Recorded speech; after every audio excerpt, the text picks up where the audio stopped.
అందరికీ నమస్కారం. News one network evening top 10 news bulletin కు స్వాగతం. ముఖ్యాంశాలు. గణేష్ నిమజ్జనం సందర్భంగా హైదరాబాద్ ను పరిశుభ్రంగా ఉంచేందుకు జీహెచ్ఎంసీ సిబ్బంది నిరాటంకంగా పనిచేస్తున్నారు. దాదాపు 12,500 మంది కార్మికులు విగ్రహాలను ఊరేగించిన మార్గాల్లో చెత్తను తొలగిస్తున్నారు. మరోవైపు భక్తుల కోసం అధికారులు భోజనం, నీళ్లు పంపిణీ చేస్తున్నారు. నెక్లెస్ రోడ్డు, పీపుల్ ప్లాజా వద్ద అన్నపూర్ణ కేంద్రాలు ఏర్పాటు చేశారు. అమెరికా అధ్యక్ష ఎన్నికల వేళ ప్రధాని మోదీ ఆ దేశంలో పర్యటించడం ప్రాధాన్యతను సంతరించుకుంది. ఇదే సమయంలో ప్రస్తుతం ఎన్నికల్లో రిపబ్లికన్ పార్టీ అభ్యర్థిగా బరిలో ఉన్న మాజీ అధ్యక్షుడు డొనాల్డ్ ట్రంప్ మోదీని కలవడానికి ఉబలాట పడుతున్నారు. దీంతో మరింత ప్రాధాన్యత ఏర్పడింది.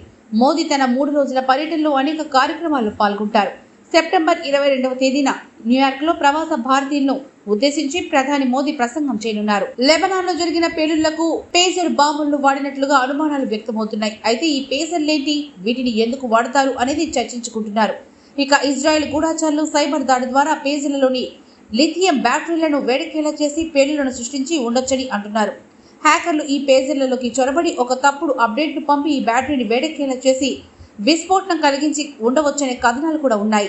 నేటి నుంచి ఆరోగ్యశ్రీ సిబ్బంది సమ్మె చేస్తున్నట్లు ప్రకటించారు. ఆరోగ్య మిత్రులను డేటా ప్రాసెసింగ్ ఆఫీసర్లుగా గుర్తించాలని డిమాండ్ చేస్తున్నారు.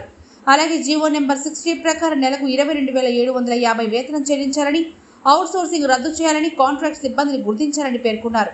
తొలగించిన ఉద్యోగులను వెంటనే విధుల్లోకి తీసుకుని తమ డిమాండ్లను పరిష్కరిస్తేనే విధుల్లో చేరుతామని స్పష్టం చేశారు. తెలంగాణ వినాయక చవితి ఉత్సవాల్లో మరోసారి మత సామరస్యాన్ని చాటి చెప్పాయి. పలు చోట్ల ముస్లింలు ఉత్సవాల్లో పాల్గొనడమే కాదు, వినాయకుడి లడ్డూను సైతం సొంతం చేసుకున్నారు. పోటాపోటీగా జరిగిన వేలాల్లో అత్యధిక ధర పెట్టి లంబోదరుడి లడ్డూ ప్రసాదాన్ని కైవసం చేసుకున్నారు.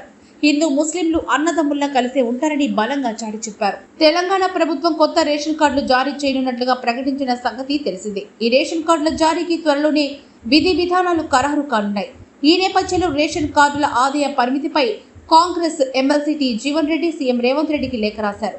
పట్టణ, గ్రామీణ లేదా తేడా లేకుండా అన్ని చోట్ల ఒకే విధంగా పరిమితి విధించాలని సూచించారు. ఏపీ మంత్రివర్గ సమావేశం కొనసాగుతోంది. ముఖ్యమంత్రి చంద్రబాబు నాయుడు అధ్యక్షతన జరగనున్న ఈ సమావేశంలో పలు కీలక అంశాలు చర్చించారు. అందులో ముఖ్యంగా సూపర్ 6 లో భాగంగా ప్రకటించిన ఆడబిడ్డ నిధి పథకంపై కేబినెట్ లో చర్చ జరిగింది. 18 నుంచి 59 సంవత్సరాలలోపు వయసున్న ప్రతి మహిళకు నెలకు 1,500 రూపాయలు ఈ పథకం ద్వారా ఇస్తామని ఎన్నికల్లో కూటమి సర్కార్ హామీ ఇచ్చిన సంగతి తెలిసిందే. ఢిల్లీ కొత్త సీఎంగా బాధ్యతలు స్వీకరించబోతున్న అతిశీ ప్రస్తుతం దేశ రాజకీయాల్లో చర్చనీయాంశంగా మారారు. ఆమె గురించి ఆసక్తికర విషయాలు తెలిసాయి. ఆమె రాజకీయాల్లోకి రాకముందు టీచర్గా కూడా పనిచేశారు. ఆంధ్రప్రదేశ్లోని అన్నమయ్య జిల్లా మదనపల్లి సమీపంలోని రిషి వ్యాలీ స్కూల్లో పిల్లలకు పాఠాలు చెప్పారు. ఇక 2003 నుంచి 2004 వరకు టీచర్గా విధులు నిర్వహించారు. ఆ తర్వాత 2013లో ఆమ్ ఆద్మీ పార్టీలో చేరి పొలిటికల్ ఎంట్రీ ఇచ్చారు. ఉమ్మడి అనంతపురం జిల్లా వాసుల కోసం రైల్వే శాఖ కీలక నిర్ణయం తీసుకుంది. బెంగళూరుకు రాకపోకలు సులభంగా ఉండేలా రైలును కనెక్ట్ చేసింది. బెంగళూరు నుంచి పుట్టపర్తికి నడుస్తున్న ప్యాసింజర్ రైలు అనంతపురం వరకు పొడిగించినట్లుగా ఎంపీ అంబికా లక్ష్మీనారాయణ తెలిపారు. 2-3 రోజుల్లో ఈ రైలు అనంతపురం రైల్వే స్టేషన్ వరకు అందుబాటులోకి వస్తుందని ప్రయాణికులు గమనించాలని ఎంపీ సూచించారు. ఏపీ ప్రభుత్వం విద్యాశాఖలో ప్రక్షాళన మొదలుపెట్టింది. ఈ మేరకు స్కూళ్లకు సంబంధించి కీలక నిర్ణయం తీసుకున్నారు. రాష్ట్రంలోని ప్రభుత్వ ఎయిడెడ్ పాఠశాలలో చదివే విద్యార్థుల స్కూల్ యూనిఫామ్ వచ్చే విద్యా ఏడాది నుంచి మారనుంది. ఈ మేరకు యూనిఫామ్ రంగును వచ్చే విద్యా సంవత్సరంలో మార్చాలని ప్రభుత్వం నిర్ణయించింది.